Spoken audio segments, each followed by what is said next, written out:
अस्सलामुअलैकुम। प्रोग्राम परदेस से देश तक में हम आपको खुशामदीद कहते हैं। नाजरीन, बैरून मुल्क में मुकीम जो पाकिस्तानी है एक कसीर ज़र मुबादला कमाने में अपनी सारी उम्र गुजारते हैं, सिर्फ अपनी उन ख्वाहिशात को पूरा करने के लिए जो वो अपने मुल्क में रहते हुए पूरी नहीं कर सकते, और जब वो फिर अपने मुल्क में सरमायाकारी की गर्ज से यहाँ पर आते हैं तो वो मुल्की हालात से बिल्कुल नावाकिफ़ होते हैं कि ख़रीदो फ़रोख्त के जो मामलात हैं उनको किस तरह डील करना है, किस तरह चलाना है, और इसी ज़िम्मेदारी से सुबकदोश होकर वो तमाम मामलात जो हैं वो अपने जो करीबी अजीज़ होते हैं, रिश्तेदार होते हैं, उनके सुपुर्द कर देते हैं।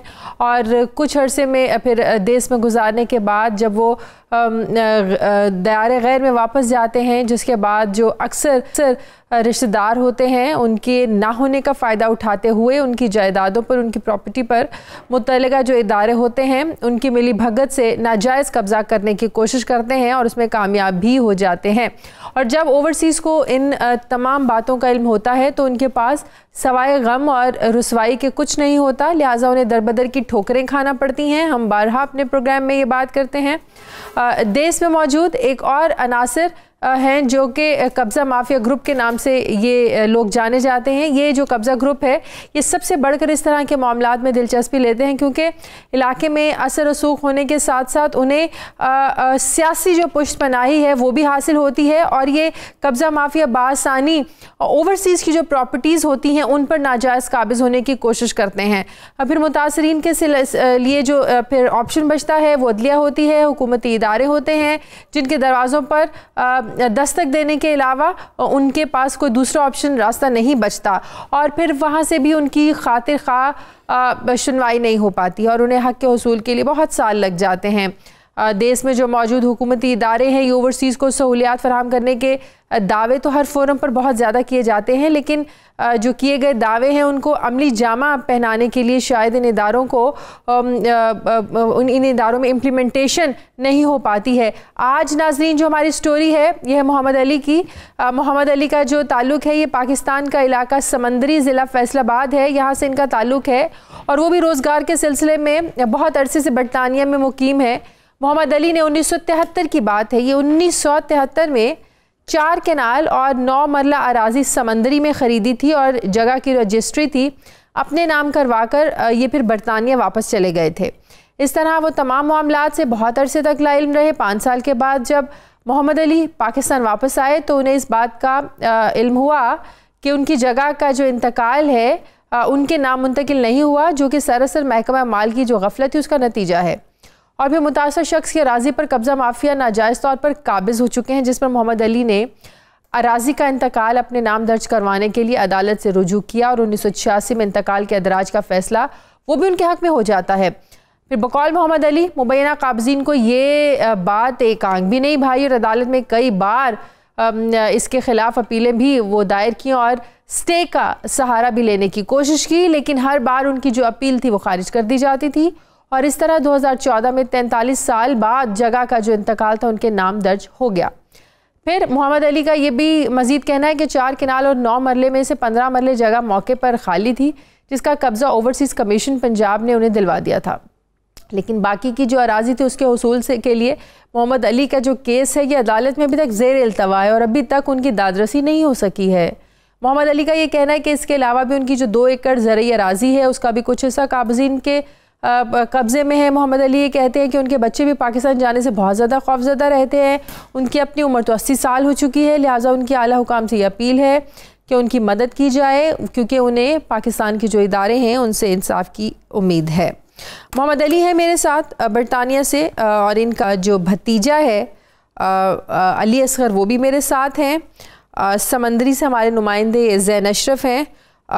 माहिर कानून आमिर सईदरा हमारे साथ होंगे और जिनके बारे में कहा जा रहा है कि उन्होंने कब्ज़ा किया है मोहम्मद जावेद, उनका भी हमने मौक़िफ़ रिकॉर्ड किया हुआ है कि वो क्या बात उन्होंने इस बारे में की है। समंदरी में हमारे नुमाइंदे ज़ैन उनसे बात करते हैं। ज़ैन, बड़ा पुराना ये मामला है, 1973 की ये प्रॉपर्टी ख़रीदी हुई है, पूरी 19 बकौल इनके, फिर बाद में कुछ सालों के बाद इनके नाम हो जाती है रजिस्ट्री, लेकिन कुछ हिस्सा अभी भी काबिज़ीन के कब्ज़े में है। तो इतना अरसा होने के बावजूद भी इनका जो केस है वो अदालतों में चल रहा है। जी मैडम, इन्होंने उससे 1973 में 4 कनाल 9 मरले जगह खरीदी थी, लेकिन बदकिस्मती इन्होंने रजिस्ट्री तो करवा ली और महकमे से इंतकाल नहीं करवा सके। फिर बाद महकमे वालों ने दूसरे मुखालफिन से मिलकर इनकी जगह को फरोख्त कर दिया। सब लोग ये जगह रजिस्ट्री खरीदने के लिए पटवारी साहब के पास जाते, उनसे जाकर पूछते कि जी जगह ठीक है, ले लें, हम खरीद लें, इसमें कोई मसला तो नहीं। पटवारी साहब कहते जी ठीक है, जगह पे कोई प्रॉब्लम नहीं, क्योंकि मसूफ मुल्क में नहीं थे, जिसकी वजह से कोई आदमी वहाँ पर ये कहने को तैयार नहीं होता था कि ये जगह मसले वाली है, यहाँ पर ये इसका खरीदार कोई और है, इसका मालिक कोई और है। इस वजह से वो सुखी लोग जो है ना, जानबूझ कर तो नहीं हम कह सकते, लेकिन गलती से ही उन्होंने जगह खरीदारी कर ली है। जब उन्हें इल्म हो चुका है कि हमने जगह नहीं खरीदनी चाहिए थी, ये रजिस्ट्री किसी और के नाम है, तो उसी वक्त जब हमने उन लोगों से राब्ता किया तो उन्होंने कहा जी कि हमें जिस जगह की रजिस्ट्री करवाई गई है वो हमारे पास रजिस्ट्री और कागजात मुकम्मल हमारे पास मौजूद हैं, हम वहाँ आप खरीदार हैं और हमने इसकी पैसे जमा करवाए हैं, हमारे पास इंतकाल भी है और रजिस्ट्री भी है। जी मैम। सही। अभी जो जिनके बारे में शिकायत है मोहम्मद जावेद, उनसे भी आपने बात की थी? जी मैंने जवेद साहब से राब्ता किया तो उन्होंने कहा जी कि हमने ये जगह इतनी देर से खरीद रखी है, हमारे पास इसकी रजिस्ट्री भी मौजूद है और हमारे पास इंतकाल भी है, लेकिन ये जगह हमने जब खरीदने से पहले पटवारी से राब्ता किया, मुतलका पटवारी से, तो उसका कहना था कि जिस जगह पर ये किसी के नाम पे जगह नहीं है, आप जो आदमी आपको खरीदारी करवा रहे हैं आप खरीद लें इसकी। मुझे एक ब्रेक लेने वापस आते हैं, एक ब्रेक के बाद।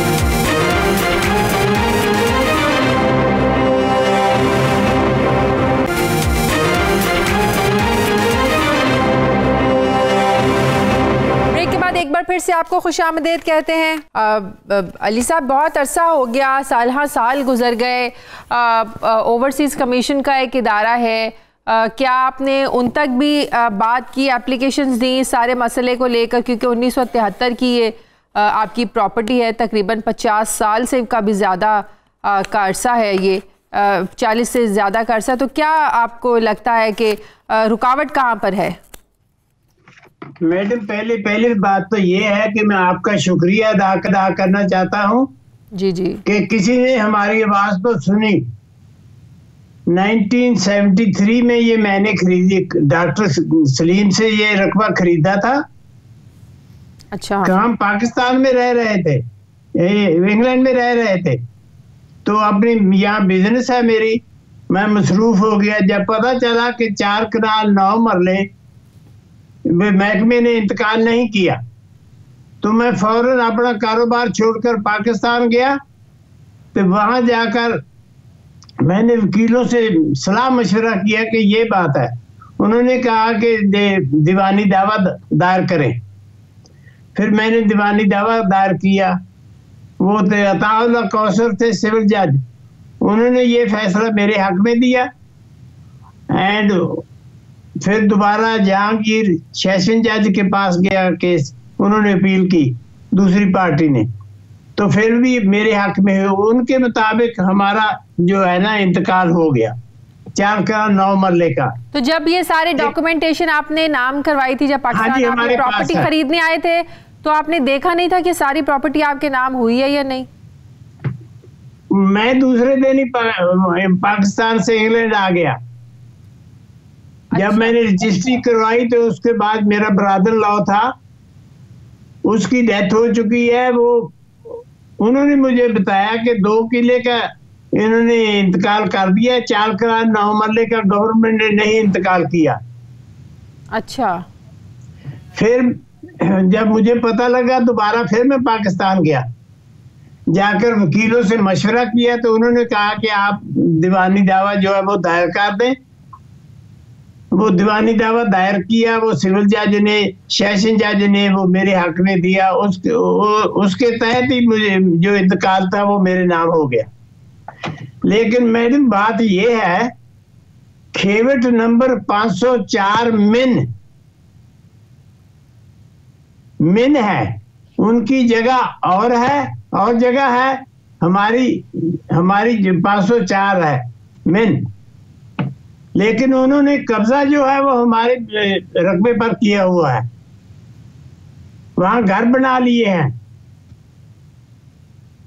मैंने फिर ओवरसीज से आकर राब्ता किया तो उन्होंने मुझे 15 मरले जो खाली थे उसका कब्जा दिला दिया।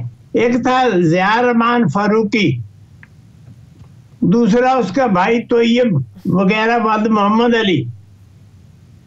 जो फरूकी था उसको तो वो बहुत बदमाशी करता था उस वक्त। अच्छा।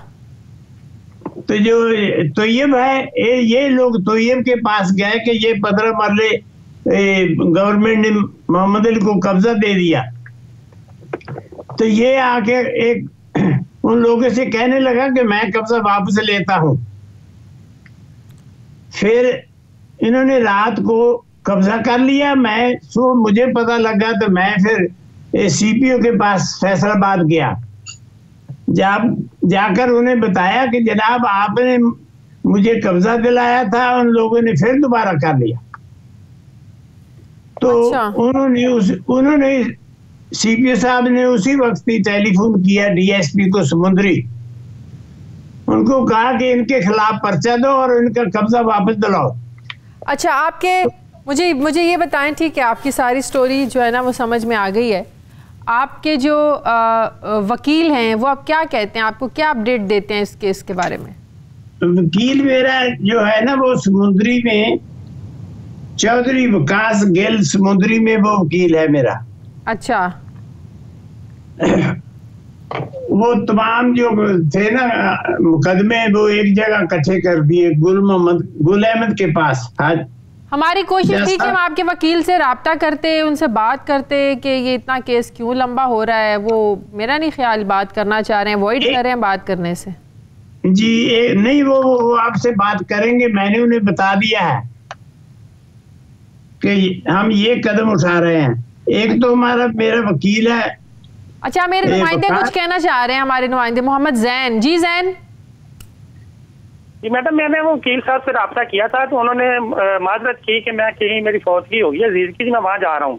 अच्छा। इस वजह से उन्होंने अपना मौकफ देने से इनकार तो नहीं किया, लेकिन अच्छा। ये कहकर टाल दिया कि जी मैं फौतगी पे जा रहा हूँ। हालांकि वो मौकफ देना चाहते तो दे सकते थे ना जी। हाँ जी, हाँ जी।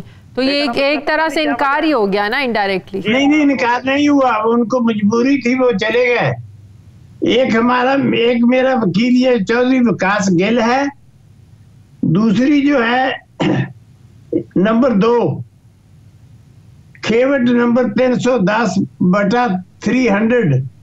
अच्छा, मैं जरा अमित सही माहिर कानून है, उनसे आपका केस हम डिस्कस कर लें। वो अगर आप उनसे कुछ और पूछना चाहें, वो आपको कोई मशवरा देना चाहें तो आपके लिए यकीनन ये बड़ा मददगार साबित होगा।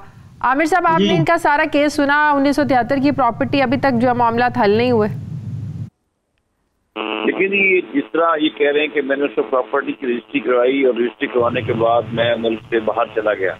अब रजिस्ट्री करवाने के बाद 2 चीजें होती हैं कि आपने अपना इंतकाल पास करवाना होता है, इंतकाल दर्ज करवाना होता है, और साथ ही साथ आपको पोजेशन भी उसका मिल जाना होता है। अब जिस पार्टी से इन्होंने ये प्रॉपर्टी ली थी उससे या तो ये पोजेशन लेके जाते और पोजेशन लेने के बाद उस जगह को प्रॉपरली 4 दीवारी करके जाते, दरवाजा वगैरह लगा के जाते तो फिर तो ठीक है। अब खाली जगह आप लें और रजिस्ट्री करवा के रख दें, उसका इंतकाल ना दर्ज करवाएं, तो यहाँ 1973 को आज देख रहे हैं, 73 से आज 38 साल, आज 45-46 साल गुजर चुके हुए हैं ऑलमोस्ट। इस अरसे के दौरान अगर आप 5 साल 10 साल बाद आते हैं और खाली जगह पड़ी हुई है तो आपका जो पटवार का सिस्टम है, पटवार के सिस्टम के अंदर देखते हैं कि कौन सी जगह है जिसका इंतकाल दर्ज नहीं है, वो उसको इंतकाल को उसी मालिक को कह के वो किसी और के नाम रजिस्ट्री करवा देते हैं। वो जब वो आगे इंतकाल अपना दर्ज करवा लेते हैं और जो मुल्क से बाहर लोग बैठे होते हैं उनकी भी प्रॉब्लम होती है कि वो उनकी जमीन उनके हाथ से निकल जाती है और वो कब्जा जो मौके में दे के चले जाते हैं। अब इनका जो मैं केस अब तक समझ चुका हूँ उसके अंदर ये है कि इन्होंने अपनी रजिस्ट्री करवाई लेकिन अपना इंतकाल दर्ज न करवाया और पोजेशन भी नहीं किया। अब उसके पीछे उन्होंने डॉक्यूमेंट के अंदर जिस ये मिन कह रहे थे तो वो उसके अंदर है। अब ये जो इनके वकील साहब से ही प्रॉपर बता सकते हैं कि उन्होंने केस किस चीज का केस किया हुआ है, पोजेशन को है या उनके डॉक्यूमेंट जिनकी कैंसलेशन का दावा किया हुआ है, कौन सा केस किया हुआ है और उस केस अब उसकी सिचुएशन क्या है। वो केस एविडेंस में चल रहा है, एविडेंस के बाद बहस में आ चुका हुआ है या नीचे से फैसला भी ये कह रहे थे कि नीचे एक जज साहब ने मेरे हक में फैसला दिया, फिर ऊपर अपील में गए होंगे तो अपील में वो केस रिमांड होकर नीचे आया होगा। ये सारी सूरत हाल इनके वकील साहब से ही बता सकते हैं कि इस वक्त क्या सूरत हाल है। जो बाकी नजर में जो मुझे चीज समझ आ रही है वो यही है, इन्होंने प्रॉपर्टी ली है, प्रॉपर पोजेशन नहीं ले सके। वो बदमाश थे या गुंडा थे जो लोग थे जिन्होंने ये वहां पर कब्जा भी किया हुआ था। अब तो वो नहीं है ना। अब जिस फरूकी साहब का नाम ले रहे हैं वो बहुत हो गए, वो चले गए, उनके आगे लोग बैठे होंगे जो उन्होंने बेच दी होंगी।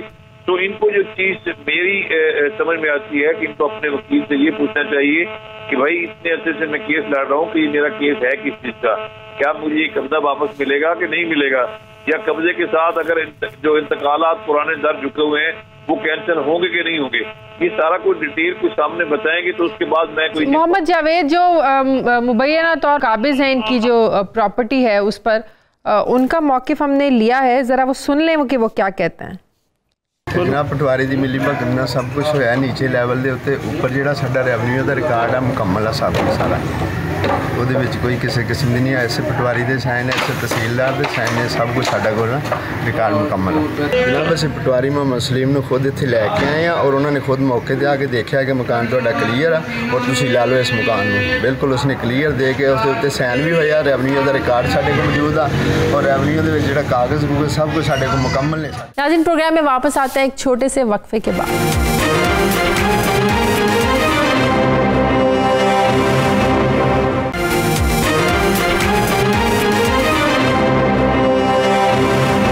खुशामदीद जी। अली साहब वो तो कह रहे हैं कि सब कुछ क्लियर है, उनके पास डॉक्यूमेंटेशन पूरी है, पटवारी भी कहते हैं कि आप बिल्कुल सही है, आपकी जगह है ये। मैडम बात ये है उस वक्त जो पटवारी सलीम है वो तो है ही नहीं था, वो और पटवारी था।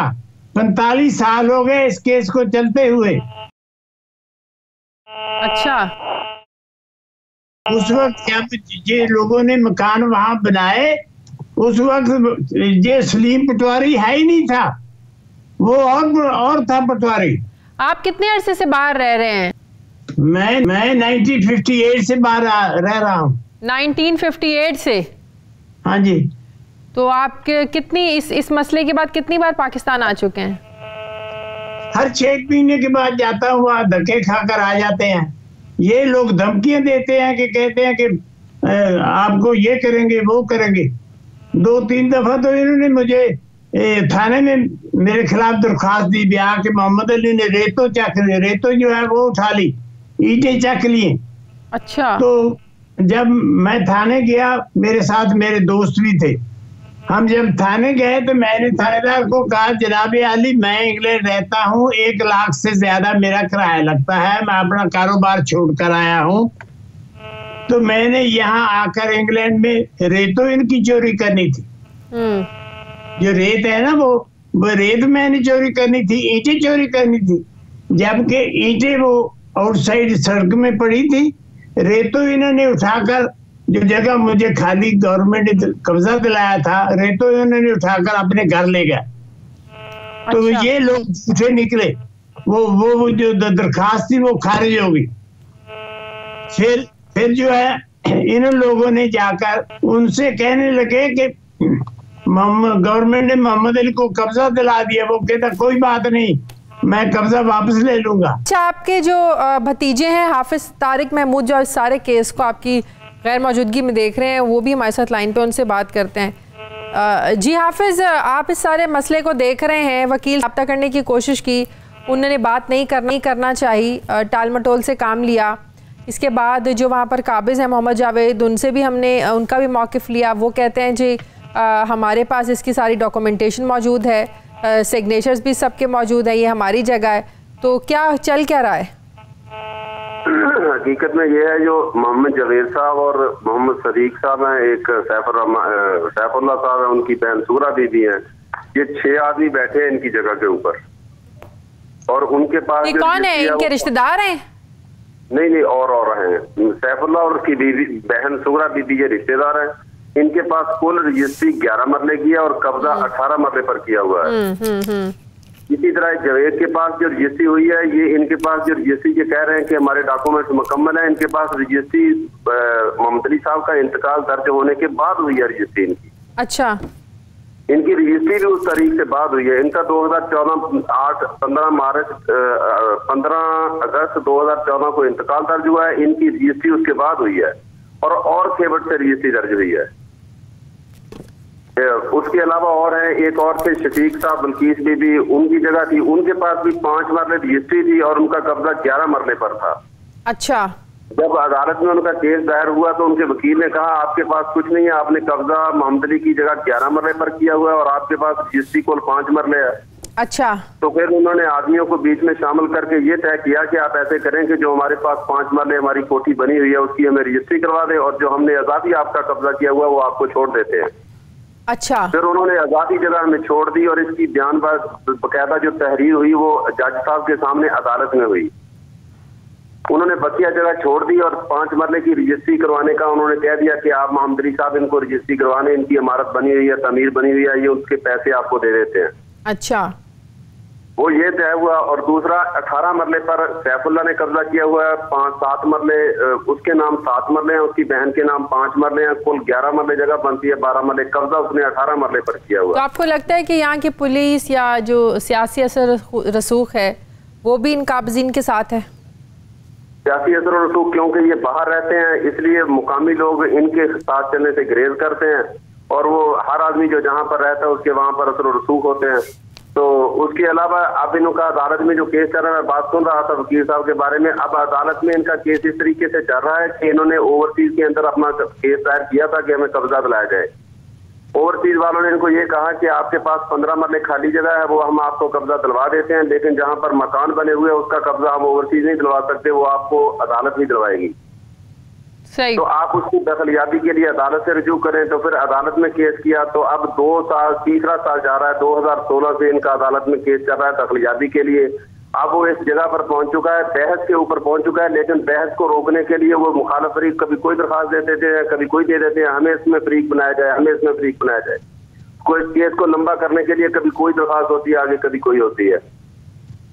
सही। आमिर सईद साहब, हमारा तो प्रोग्राम ही इन्हीं सारे इश्यूज पे बेस होता है, तो ऐसे क्या तरीक़ेकार होना चाहिए जो ओवरसीज साल से बाहर हैं, जैसे इनको 40-45 साल से भी ज़्यादा अरसा हो गया है प्रॉपर्टी ख़रीदे हुए और फिर ये 60 साल से बाहर रह रहे हैं, तो ऐसा कोई कानून होना चाहिए, ऐसे क्या तरीक़ेकार होना चाहिए कि ओवरसीज पाकिस्तानी की जो पाकिस्तान में जायदादें वो महफूज रह सकें?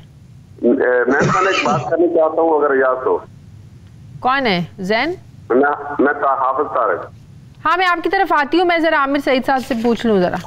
ठीक है। देखिए जी, जिस तरीके से अभी ये बात कर रहे थे कि हमने इसके ऊपर केस भी फाइल किया, ओवरसीज पाकिस्तान का कानून बड़ा बेहतरीन कानून है, जिसके ऊपर आपको जो नाजायज काबजीन बैठे होते हैं वो उससे आप फौरन कब्जा आपको गवर्नमेंट तक के ऑफिशियल लेके देते हैं। हाँ जी। लेकिन जितने पुराने केसेज है जिसमें 40-50 साल तक लोगों ने इसके ऊपर कोई अपनी कार्रवाई नहीं की, या केसेस 25-30 साल चल रहे हैं, उनके ऊपर ओवरसीज कमीशन भी जो है ना वो भी रिलेक्टेड है। क्योंकि बेसिक जो जुरिस्डिक्शन होती है वो सिविल कोर्ट की होती है, किसी भी केस के ऊपर कोई भी अपनी डिक्री जारी करना या कोई भी अपना ऑर्डर जारी करना, क्योंकि 30 साल से लोग केस लड़ रहे हैं। यहाँ से ये होता ना कि जी ओवरसीज पाकिस्तान से बाहर गए होते और उनकी प्रॉपर्टी वैसे कब्जा हो जाता, तो वो कब्जा अगले दिन का कब्जा कोर्ट हमने खाली करवा देना था। अब ये काफी अच्छे से कोर्ट में केसेस पेंडिंग है, जो केस पेंडिंग है उनके ऊपर अब ये है कि केस कोर्ट ने डिसाइड करना है। अब जो दूसरी स्टेट इनकी ये आ रही है कि साथ ही साथ जो इनके बुकला सामान है, जिनके मुखालिफ बुकला है, वो हर रोज डेट ले लेते हैं, तो उसको मिनिमाइज करने का भी ये तरीका है कि आप उसके सेशन जज के पास एप्लीकेशन देते हैं, जनाब इस केस का जनरल डिसाइड किया जाए, फॉरन विद इन 2 मंथ डिसाइड किया जाए। वो उसके ऊपर फिर करते हैं, अगर नहीं होता तो फिर कंटेम्प्ट में वो आजकल ये होता है कि 2-3 महीने के अंदर आपका केस डिसाइड हो जाता है। लेकिन जो ओवरसीज कमीशन वाला जो इशू है वो सिर्फ उस हद तक है कि जो पाकिस्तानी गए हुए कुछ अर्से से और चले जाते हैं और उनके अब फौरन से कब्जे हो जाते हैं तो उनके ऊपर है। लेकिन जो केसेस लिटिगेशन में चल रहे हैं पार्टीज के 30-40 साल से, उसके अंदर ओवरसीज कमीशन के पास पावर नहीं है कि वो किसी केस के अंदर इंटरफेयर करके लोगों को कब्जा दिला दे, क्योंकि इस तरह अगर हो तो इसका फिर नाजायज फायदा जो ओवरसीज वाले वो उठाते हैं। वो यहाँ के लोगों से मिलकर कोई डॉक्यूमेंट बना लेते हैं और फिर आगे कहते हैं जनाब ये जगह हमारी कब्जा दिलवाया जाए, वो केसेस कर रहे हैं। दूसरा फिर वो दोनों साइड से चीज होते हैं। तो जो ओवरसीज का लॉ बनाया गया है वो इसलिए बनाया गया है कि जो नाजायज काबीन उनकी प्रॉपर्टी के ऊपर कब्जा करें, उनको कब्जा छुड़वा के दिया जाए, तो उस लिहाज से ठीक काम कर रहे हैं। लेकिन जो केसेस पुराने लिटिगेशन में चल रहे हैं उनके ऊपर ओवरसीज का जो कानून है वो लागू नहीं कर रहा। बात को यहीं से शुरू करते हैं, एक वक्फे के बाद वापस आते हैं।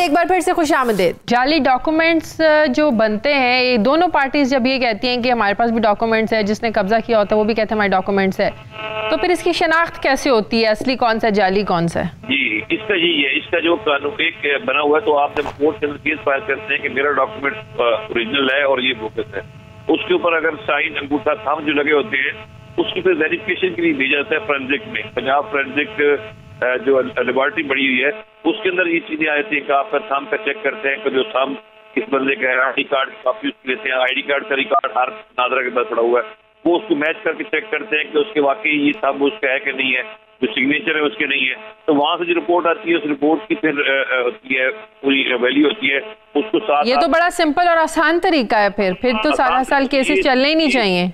नहीं चलने चाहिए, लेकिन प्रॉब्लम ये है ना कि लोग अगर सिर्फ इस हद तक हो तो फिर है। अब प्रॉब्लम ये है, जिस तरह अभी ये बता रहे थे कि पटवारी ने ये डॉक्यूमेंट चेंज कर दिया, पटवारी ने इनको भी फर्ज जारी कर दी होगी, दूसरे पार्टी को भी फर्ज जारी कर दी होगी, इंतकाल नहीं होगा तो पटवारी ने देखना होता है कि मेरे पास टोटल इस खेवट में कितना रकबा पड़ा हुआ है। तो इसका मतलब पटवारी सिस्टम ही मसले खराब करता है। हमारा जो पटवार का सिस्टम था वो सिस्टम खराब था। पटवार के सिस्टम के अंदर तब्दीली आई है, इस सारे सिस्टम को इन्होंने कंप्यूटराइज करने की कोशिश की है। अब कंप्यूटराइज आहिस्ता आहिस्ता हो रहा है, कई जगह हो चुका है, कई जगह नहीं हुआ है। अब कंप्यूटराइज सिस्टम के अंदर ये होगा कि एक रकबा है, फॉर एग्जाम्पल एक कनाल है, तो उसमें से अगर 5 मरले किसी ने लिए, 10 किसी ने ले लिए, पीछे के 2 मरले बचे हों तो रिकॉर्ड में 2 मरले ही होंगे। ये नहीं होगा कि लोग अपने 10 कनाल बेच जाएंगे और पीछे इंतकाल नहीं कराएंगे, तो इंतकाल दर्ज ना होगा तो पीछे पड़ी होगी कि जमीन पड़ी है। अब इससे इंशाल्लाह मामला आहिस्ते से ठीक होने शुरू हो जाएंगे और आप होपफुल है कि इंशाल्लाह विदिन ऑफ 2 और 3 ईयर्स हमारा जो पटवार का सिस्टम है इससे भी जान छूट जाएगी और ये कंप्यूटराइज आ जाएगा, उससे फर्ज भी जारी हो जाएगी और फिर साथ ही साथ जो बोगस डॉक्यूमेंट बनाते हैं उनकी वेरिफिकेशन के लिए भी एजेंसी बन चुकी है और वो भी डॉक्यूमेंट। जैन, हमारे नुमाइंदे जैन, आपकी भी तो पटवारी से बात हुई थी, क्या कहते थे? कि मैंने पटवारी साहब से रब्ता किया था जी, उनका कहना था कि जो मेरी सर्विस से पहले का मामला है तो मैं तो इसके बारे में अभी कुछ नहीं कह सकता क्योंकि ये मुकदमा अदालत में। तो फिर वो जो है मोहम्मद जावेद, वो किस पटवारी की बात कर रहे हैं?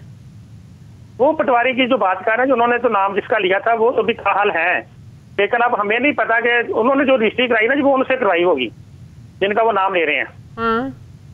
जी जी, तो मैंने जो मौजूदा पटवारी है जब उनसे रब्ता किया तो कहते हैं ये मुकदमा चूंकि अदालत में जेर समाअत है तो हम तो छोटे लोग हैं, मैं इसके बारे में अपना कुछ भी बयान नहीं दे सकता। सही है। हाफिज तारिक कुछ कहना चाह रहे थे? मैं ये कह रहा था कि ये 4 कनाल डॉमर रकबा इनका अलग है, इससे पहले का इनका रकबा है 1960 का खरीदा हुआ 2 एकड़ रकबा है, 16 कनाल रकबा। वो इन्होंने जाने से थोड़ी देर बाद खरीदा था, उसके बाद इन्होंने कब्जा भी ले लिया था, वहां उसकी अपनी फसल बो रहे थे। तो 2013 में जाके उसमें से एक आदमी ने इनके नाम का जाली मोहम्मद अली नामी आदमी खड़ा करके सिर्फ एक शनाख्ती कार्ड की नादरा की सिर्फ पर्ची के ऊपर उसके बयान करवाए, 23 मरले रकबा अपने नाम करवाया, उसमें पटवारी तहसीलदार सारे के सारे शामिल थे। और जब इनको पता चला कि ऐसे ऐसे हो गया वापस आके, तो इन्होंने आके पता किया, तहसीलदार ने फौरन जाके उसके खिलाफ पर्चा दर्ज करवा दिया। तो उन सब के सारी की सारी अमले के ऊपर पर्चा हो गया। जब पर्चा हो गया तो फिर उन्होंने माफी मांग कर दी कि हमारे सिर्फ 6 दिन रहते हैं, तहसीलदार साहब ने हसनरजा तहसीलदार थे कि हमारी नौकरी में सिर्फ 6 दिन रहते हैं, आप हमें माफ कर दें। ये बेचारे बाहर से आए, इनको फिर तरस आ गया, उन्होंने माफ कर दिया, छोड़ दिया। उन्होंने कहा हम आपकी प्रॉपर्टी मरले रकबा आपके नाम करवा के देंगे, आप हमें माफ कर दें। तो इन्होंने फिर माफ कर दिया। अब फिर जब रजिस्ट्री हो चुकी थी, जाली रजिस्ट्री हुई थी, पर्चा भी हो गया, सारा कुछ हो गया, और उन्होंने कहा कि रजिस्ट्री हम खारिज नहीं कर सकते, ये सिविल जज करेगा। तो फिर सिविल जज की केस कर किया, 3 साल इसमें गुजर गए। 3 साल के बाद वो जाली मोहम्मद अली के नाम में खराब पर्चा किया, मोहम्मद अली नाम मोहम्मद अली। तो 3 साल वो पेश नहीं हुआ। 3 साल के बाद जब वो केस खत्म हुआ, केस भी खत्म हो चुका, लेकिन वो आदमी फौत हो गया, उसकी बीवी की बहन वो वहां पर कागज बैठे हुए हैं, आगे कोशिश करते हैं, ये बाहर चले गए, वो जगह फिर नहीं छोड़ रहे। सही। एक आदमी को इनके मुख्तार खास ने 5 मरले, मुख्तार आम ने 5 मरले फरोख्त किया था, वो मुख्तार आम फौत हो गया। उसके बाद ये बाहर से मुख्तार आम फौत हो गया, 5 मरले उनको रजिस्ट्री की थी, उन्होंने 10 मरले पर कब्जा कर लिया। अब वो 10 मरले पर अली अस्कर आलमगीर कागज है, 5 मरले उसके पास रजिस्ट्री है, कागज 10 मरले पर है। उसके अलावा इनकी 6 कनाल 6 मरले जगह अब भी इनके नाम है, 1960 की इनके नाम है जगह, 6 कनाल 6 मरले, लेकिन वहां पर कोई एक मरला भी जगह खाली नहीं है, सारे लोग बैठे हुए, पता नहीं वो 6 कनाल 6 मरले कौन काबिज है वहां पर। ये बेचारे आते हैं आके पटवारी से कहते हैं किसके पास है, वो कहता है हमें पता नहीं किसके पास है। वो 2 एकड़ जगह में से 6 कनाल 6 मरले जगह पर लोग वैसे ही बैठे हुए हैं, पता नहीं वो कौन बैठा हुआ है। अच्छा, सही है। आमिर साहब, आप इनको कोई मशवरा देना चाहेंगे? मेरी ये है कि इनको अपने जो वकील साहब हैं उनको कहना चाहिए कि अपना जो उनका केस चल रहा है उसको फाइनल आर्गूमेंट्स में जल्द से जल्द कंप्लीट करें। आर्गूमेंट्स होते हैं तो फिर उसका जो आगे पोजीशन लेने वाले मामले पे जाएंगे तो उसके लिए फिर ओवरसीज कमीशन इनके साथ कर सकता है कि ये ओवरसीज पाकिस्तानी है, उनकी जगह कोर्ट ने इनके हक में डिसाइड कर दी हुआ है, लिहाजा इन्हें जल्द से जल्द जो है ना वो दिया जाए पोजीशन, तो फिर भी इनका पोजीशन जल्द से जल्द हो सकता है। अब इनको चाहिए कि जो अपने इनका प्रॉपर केस चल रहा है अपने वकील साहब को कहें तो उसको प्रॉपरली आर्गूमेंट्स करें। आर्गूमेंट्स अगर दूसरी वकील उसको लिंगर ऑन करने की कोशिश कर रहे हैं तो सेशन जज के पास एप्लीकेशन दे के हमारा डायरेक्शन दिलवाएं कि हमारा केस विद इन 2 और 3 मंथ डिसाइड हो, उस तरह इनका मसला हल हो जाए। सही। अली साहब, आप कुछ पूछना चाह रहे हैं? मैडम, मैं तो ये कह रहा हूँ कि मैं एक दफा वापस फिर यहाँ से गया, 6 महीने के बाद जाता हूँ इसी झगड़े के लिए, तो मैंने जज साहब से रिक्वेस्ट की जनाब ये 45 ईयर से ये केस चल रहा है, इसका फैसला करो जब जैसे भी करते हो। तो उन्होंने कहा कि अब वापस कब जाना है? मैंने कहा 1 मंथ के बाद। तो उन्होंने कहा कि मैं इंशाल्लाह 1 मंथ के बाद मैं फैसला दे दूंगा। लेकिन साल फिर गुजर गया, वो लोग लंबा कर रहे हैं, कोई वो एप्लीकेशन दे देते हैं, बहस नहीं करते। सही है। आप पहली दफा हम आपका शुक्रिया अदा करते हैं कि आपने हम लोगों से राब्ता किया और पूछा कि तुझे क्या तकलीफ है। ठीक है, वहाँ तो हम इस पे फॉलो अप लेते रहेंगे। हमारे प्रोग्राम में हम जितने भी ये ओवर जो मसाइल हैं प्रॉपर्टीज़ के डिस्कस करते हैं, हम इनका अपने प्रोग्राम में फॉलो अप भी लेते रहते हैं। बहुत शुक्रिया। मोहम्मद अली साहब हमारे साथ हैं, हाफिज़ तारिक महमूद, ज़ैन अशरफ, आमिर सईदराम। अब प्रोग्राम का वक्त ख़त्म हो गया है। अगले हफ्ते एक नई कहानी के साथ हाजिर होंगे। मुझे इजाज़त दीजिए। अल्लाह हाफ़िज़।